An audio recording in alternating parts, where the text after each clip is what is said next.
के बाद हमारी खास पेशकश में आगे बढ़ेंगे। इतिहासकार मानते हैं कि इस युद्ध में कोई विजय नहीं हुआ और इसके लिए इतिहासकारों ने ये उदाहरण दिया था कि इस युद्ध में महाराणा प्रताप के मुट्ठी भर लड़ाकू अकबर के विशाल सेना के सामने कितनी देर तक के लिए टिक पाए होंगे, लेकिन वास्तव में ऐसा कुछ नहीं हुआ था। ये युद्ध पूरे एक दिन चला और राजपूतों ने मुगलों के छक्के छुड़ा दिए थे। और यहाँ सबसे बड़ा सवाल ये खड़ा होता है कि अगर इस युद्ध में किसी की जीत नहीं हुई थी तो क्या वजह थी कि अकबर को अपनी राजधानी लाहौर शिफ्ट करना पड़ा।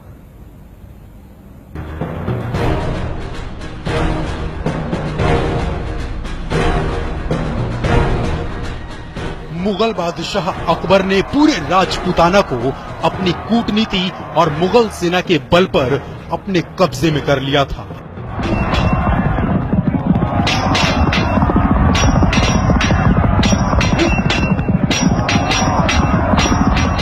उसने कई बार कोशिश की महाराणा प्रताप को भी अपने साथ मिला लिया जाए और मुगल मनसबदार बना लिया जाए, लेकिन 4 बार अलग अलग प्रतिनिधियों को भेजने के बाद भी प्रताप ने बादशाह अकबर के प्रस्ताव को ठुकरा दिया था। आखिरी में राजा मान सिंह बादशाह का प्रस्ताव लेकर महाराणा के पास पहुंचे, लेकिन उनकी बात भी प्रताप ने अस्वीकार कर दी। इस पर अकबर ने युद्ध की घोषणा कर दी और 18 जून 1576 को गोगुंदा के पास हल्दी घाटी का युद्ध लड़ा गया।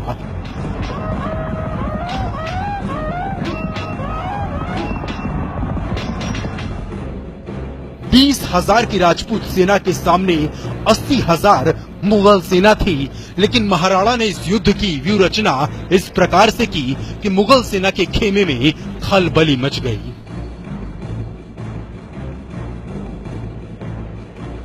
राजनीति या इतिहास दोनों के इस युद्ध को लेकर और महाराणा प्रताप और अकबर को लेकर अपने ही विचार और तर्क हैं, लेकिन सबसे महत्वपूर्ण चीज ये है कि जब ये युद्ध खत्म हुआ तो उसके बाद किस तरीके की परिस्थितियां उत्पन्न हुई जो बताती हैं कि आखिर इस युद्ध का असली विजेता कौन था। हालांकि युद्ध के बाद राणा प्रताप कोई सिंहासन पर आसीन नहीं हुए, जहां थे वहीं रहे, चित्तौड़ न जीत पाए, लेकिन इस युद्ध को जीतने के कई तर्क अपने आप में मजबूती से इस और इशारा करते हैं कि हो ना हो इस युद्ध में जीत महाराणा प्रताप की ही हुई थी, क्योंकि जो अकबर के सेनापति थे, चाहे राजा मान सिंह हो या आसफ खां हो, दोनों को अकबर ने इस युद्ध के बाद से अपने दरबार में आने तक की अनुमति तक नहीं दी और लंबे समय तक दोनों को दरबार से बाहर रखा गया। इसके बाद लगातार 85 के बाद से राणा प्रताप ने ऐसे कई मुगल की चौकियां, कई ऐसे दुर्ग भेदे और जब तक उनकी मृत्यु हुई तब तक वो अपना पूरा मेवाड़ जीत चुके थे। कुंभलगढ़ भी उसके अंदर शामिल था, गोगुंदा हो, और अपनी एक राजधानी बना चुके थे। तो तमाम चीजें इस और इशारा करती हैं कि राणा प्रताप जब तक जीवित रहे, अजेय रहे। और जो ये हल्दी घाटी का युद्ध था, ये राणा प्रताप की विजय का तर्क इसलिए देता है क्योंकि अगर युद्ध में लड़े हुए सेनापति अगर जीत कर आते तो अकबर उनको खुश होकर कोई नई मनसब देता और कोई इनामात देता। उसकी बजाय उसने उन दोनों की डोडी तक रोक दी और उनको अलग अलग क्षेत्रों में युद्ध करने तक के लिए भेज दिया। इसका साफ और इशारा यह है कि उनको सजा दी गई थी इस युद्ध को हारने की। साथ ही महाराणा प्रताप ने उसके बाद कई ऐसी लड़ाइयां जीती और कई मुगल को इतना नुकसान पहुंचाया, इतना